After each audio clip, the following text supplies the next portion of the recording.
Hello, I'm Charles Boda, and this is your Diz Daily Fix for May 29th, 2018.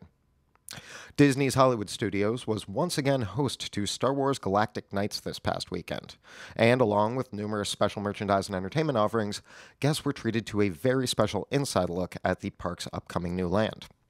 A Star Wars Galaxy's Edge panel was held on Sunday that was packed with new announcements and behind-the-scenes previews of some of the incredible theming and entertainment the land will include when it opens in the fall of 2019. You can watch the full video of the panel by heading on over to wdwinfo.com and checking out our story titled Star Wars Galactic Nights featured Solo, Galaxy's Edge, and more. Some highlights of the panel include an introduction by franchise favorite and event host Warwick Davis, who's had numerous Star Wars appearances from Return of the Jedi all the way up to the recently released Solo, a Star Wars story, to his credit. Behind-the-scenes video of the massive scope of construction currently being undertaken at Hollywood Studios was there. Images of the built-to-scale AT-AT or AT-AT walkers currently being constructed for the land. A special look at the Resistance Troop transport that was designed exclusively for the new land. In addition to the Millennium Falcon attraction, Galaxy's Edge guests will be able to board this full-scale starship for a unique adventure.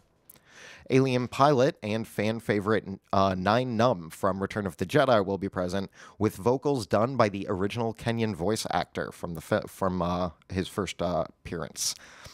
The Galaxy's Edge shopping plaza will include a creature stall, where never-before-brought-to-life creatures, including some from the literature animated series, will be on display for guests to view and possibly take home with them. Lastly, it was announced that the village on the planet Batuu that Galaxy's Edge takes place in is named Black Spire. Here's Disney's official description of Black Spire. The largest settlement on the planet Batuu, Black Spire Outpost is an infamous stop for traders, adventurers, and smugglers traveling around the Outer Rim and wild space. Off the beaten path, this outpost has become a haven for the galaxy's most colorful and notorious characters. Widely known for the petrified remains of its once towering ancient trees, the spires now stand guard across the river valleys and plains, and have long captured the imagination of travelers to this planet. To the first settlers, these petrified spires became more than just landmarks. They became the heart of the outpost itself. Now, Black Spire was also mentioned in the recently released Solo, a Star Wars story.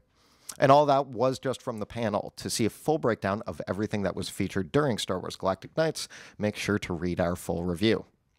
Now, speaking of Solo, the film managed to break a Memorial Day weekend box office record, yet still failed to live up to expectations.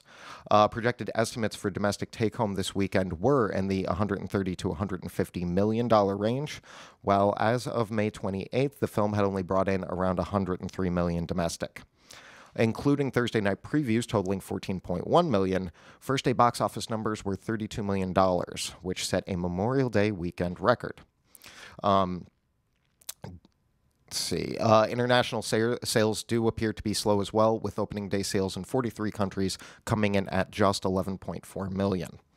Disney has not released figures yet, but some sources put the cost of the film before marketing at more than $250 million. Now, I myself thought it was an exciting and enjoyable action flick and well worth the cost, but not one I'm dying to rewatch just now. For a full review of what fans can expect out of Solo, though, check out our own Craig Williams' take on the newest addition to the franchise. Go to wdwinfo.com and read Solo, a Star Wars story is just plain fun. Animal Kingdom has begun testing an in-park sales center. The ticket center will be located just outside of Discovery Trading Company and will give guests access to ticket location services without them having to leave the confines of the park.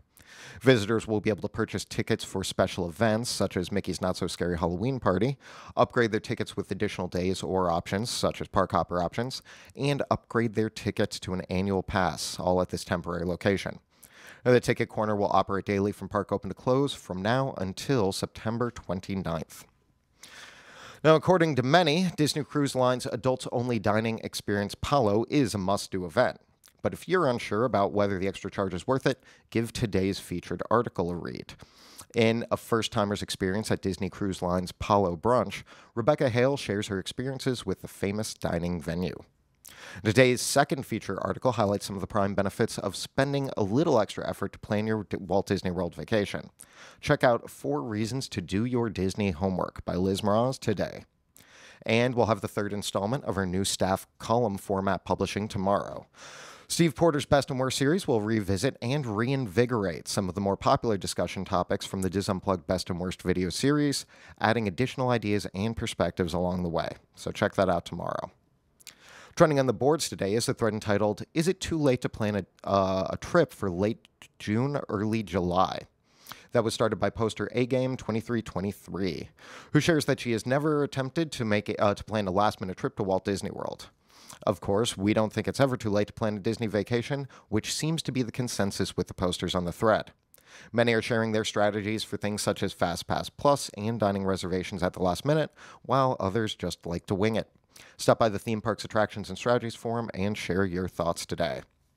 Join us today at 1 o'clock for the Diz Unplugged Walt Disney World edition, where we'll cover this week's news and engage in some lively Disney discussion. Check that out on dizunplugged.com at 1 p.m. today. For the weather today, we'll once again have cloudy skies with thunderstorms in the afternoon, and I'm getting tired of repeating that exact same weather all the time, but it's Florida. There will be an 80% chance of rain for today, a high of 86 and a low of 73. And those in Anaheim will have a cloudy morning, leading into some sun later today, a high of 74 and a low of 62. Now, for information on everything I've mentioned, go to wdwinfo.com/dailyfix, and that will be it for me today. But join us again tomorrow for another installment of your Diz Daily Fix.